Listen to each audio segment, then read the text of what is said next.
Price lord brothers and sisters, கர்த்தர் ஸ்தோத்திரம். என்ற நாளின் இந்த வார்த்தை உங்களோடு பகிர்ந்து கொள்வதற்காக நான் மகிழ்ச்சி அடைகிறேன். இதன் மூலம் தேவநாமம் மகிமைப்படுவதாக. தேவன் நமக்கு தந்திருக்கும் இன்றைய நாளின் தேவ வார்த்தை சங்கீதங்களின் புஸ்தகம் 86வது சங்கீதம் 17வது வசனம். கர்த்தாவே, நீர் எனக்கு துணை செய்து என்னை தேற்றுகிறதை என் பகைஞர் கண்டு வெட்கமடையும்படிக்கு எனக்கு அனுகூலமாக ஒரு அடையாளத்தை காண்பித்தரும்.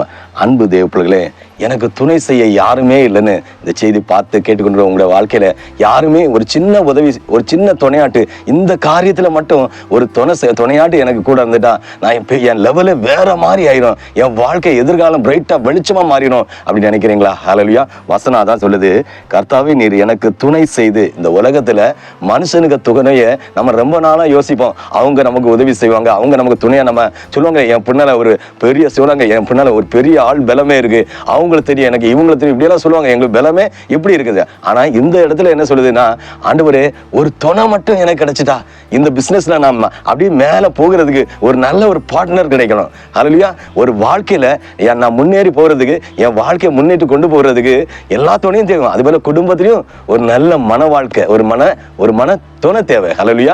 எல்லா துணையுமே எல்லாருக்குமே செட் ஆகி கிடைக்கல. இந்த நாட்களை பாருங்க, அநேகவர் நாள் நட்சத்திரம் பார்த்து எல்லாம் பார்த்து ஜாதகம் பார்த்து நல்லபடியா திருமணம் முடிக்கிறாங்க.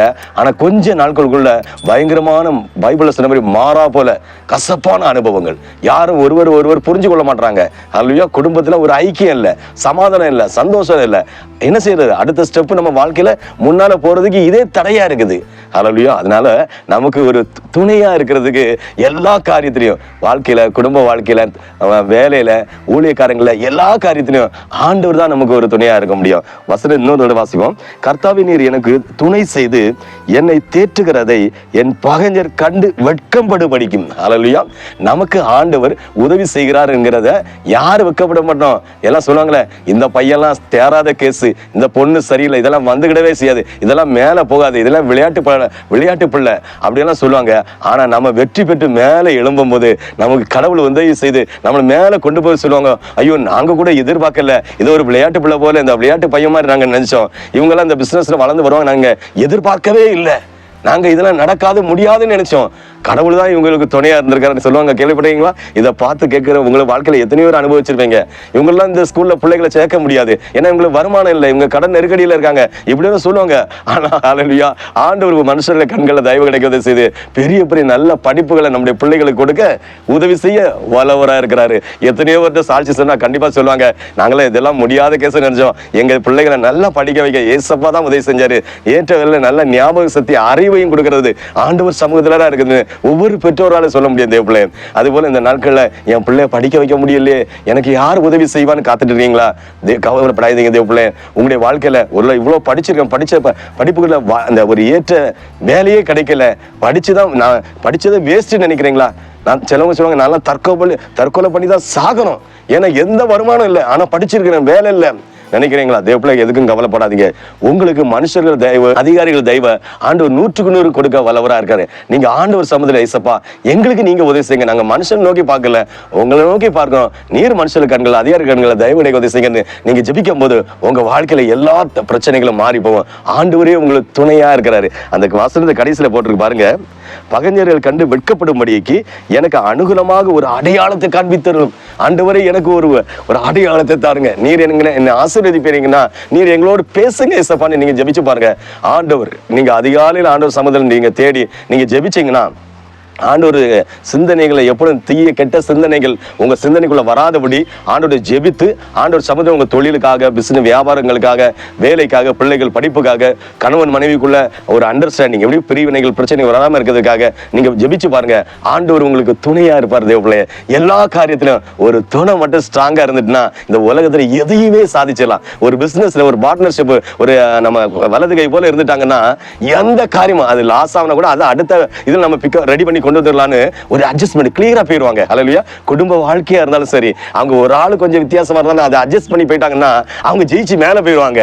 பிள்ளைகளாலும் சரி, பெற்றோர்கள் ஏதாச்சும் ஒரு பிள்ளைகள் தப்பு செஞ்சிருப்பாங்க, அதனால தண்டனை கொடுப்பாங்க. அதுக்குன்னு பெற்றோரை மாற்ற முடியாதுல்ல, அவங்க பிள்ளைங்கள் தானே நம்ம. ஹல்லேலூயா. எப்பவும் நமக்கு ஒரு பெற்றோர் தான் இருக்க முடியும். ரோட்ல போறவங்க எல்லாம் பெற்றோர்னு சொல்ல முடியுமா? நம்ம ஒரே தெய்வத்துக்கு பிள்ளைங்க. நம்ம ரோட்ல போறவங்க எல்லாம் தெய்வமா, அதுக்கு அவங்க தெய்வம் இவங்க தெய்வம் சொல்ல முடியாது. அப்படி இருக்கும்போது நம்முடைய பிள்ளைகளுக்கு நம்ம தானே செய்யணும். பக்கத்து வீட்டுக்காரங்களா செய்வாங்க. ஒருவேளை ஒரு ஏழையா இருக்கிறான், ஒரு மனுஷன் கஷ்டப்பட்டு இருக்கான், அப்ப நம்ம கண்ணு முன்னாலே கஷ்டப்பட்டு அந்த குடும்பம் இருக்கும்போது அவன் குழந்தைகள் குடும்பங்கள் இவ்வளவு கஷ்டப்படுதுன்னு சொல்லும் போது ஆண்டவர் ஒரு மனுஷனுக்கு உள்ள இருந்தா என்ன செய்வார்னா, உடனே அந்த குடும்பத்துக்கு நிவாரணமாக ஏதாச்சும் நம்மளால முடியுமா, ஒரு இருதய தோணல், ஒரு தோணல் உண்டாகும். நம்ம இப்ப நம்மளால அந்த குடும்பத்துக்கு ஒரு 10 ரூபா தான் கொடுக்க முடியும், இல்ல 10,000 ரூபாய் கொடுக்கலாம், இல்ல 1 lakh 1 லட்சம் கொடுக்கலாம். அவங்க நிலைமைக்கு ஏற்றவாறு ஒரு உதவி செய்யலாம், இல்ல அவங்க ஏதோ ஒரு காரியங்களை உதவி செய்யலாம்னா நம்ம செய்வோம். ஏன்னா நம்ம ஒரு தகப்பனுக்கு பிறந்த பிள்ளைகள். யாரு? ஒரு தகப்பனுக்கு பிள்ளைகள். ஹல்லேலூயா. நம்ம அவரை தான் நம்புவோம். ரோட்ல போற எல்லாரையும், ரோட்ல 1000 பேர் இருப்பாங்க, கோடி பேர் இருப்பாங்க, கோடி பேர் இருப்பாங்க, அவங்களாம் நம்பி போனா கைவிட்டுருவாங்க. ஹல்லேலூயா. நம்ம ஒருவரை மட்டும் தேடி போனா அவர் உதவி செய்ய வல்லவரா இருக்கிறாரு. ஏன்னா நம்மள யாருக்கு பிறந்த பிள்ளைகள்? ஒரு தகப்பன் தாய்க்கு பிறந்த பிள்ளைகள். அதனால கவனமா இருங்க. எந்த காரியத்தையும் ஏசப்பாட்ட ஜெபி பண்ணுங்க. நீங்க மகிழ்ச்சிக்கு மட்டும் உங்க வாழ்க்கையில குறைவே வராது. எல்லா காரியத்தையும் சந்தோஷத்தோடு சமாதானமா தான் ஆண்டவர் உங்களுக்கு துணை நின்று உங்க எல்லா காரியத்தையும் வாய்க்கு செய்கிற ஆண்டவராக இருக்கிறார். அவர் சமுதிரம் ஜெபிப்போமா? ஜெபம். எங்கள் பரலோக தகப்பனே, பரிசுத்த ஆவியானவரே, கர்த்தாவே, நீர் எனக்கு துணை செய்து என்னை தேற்றுகிறதை என் பகைஞர்கள் கண்டு வெட்கமடையும்படிக்கு எனக்கு அனுகூலமாக ஒரு அடையாளத்தை காண்பியும் சொன்னீங்கப்பா. ஆண்டவர், இந்த செய்தியை பார்த்து கேட்கிற பிள்ளைகள் வாழ்க்கையில் ஒரு நல்ல அடையாளத்தை காண்பிப்பீராக. இவங்க என்ன வேலை, தொழில், படிப்பு, என்னென்ன காரியங்களா செய்யறாங்களோ எல்லா காரியத்திலும் ஒரு வெற்றிக்கான வாய்ப்பை தொடக்கமாக எங்களுக்கு நீர் காண்பிக்க போவதற்கு நன்றியோடு உம்மை துதிக்கிறோம். இந்த செய்தியை பார்த்து கேட்கிற பிள்ளைகளை வாழ்க்கையை நீர் மேன்மைப்படுத்தி உயர்த்தி விடுதலை கொடுத்து ஆசீர்வதிப்பீராக என்று மீட்பர் இயேசுவின் நாமத்தில் ஜெபிக்கிறேன், ஜீவனுள்ள பிதாவே. ஆமென், ஆமென், ஆமென். ஹல்லேலூயா, ஹல்லேலூயா.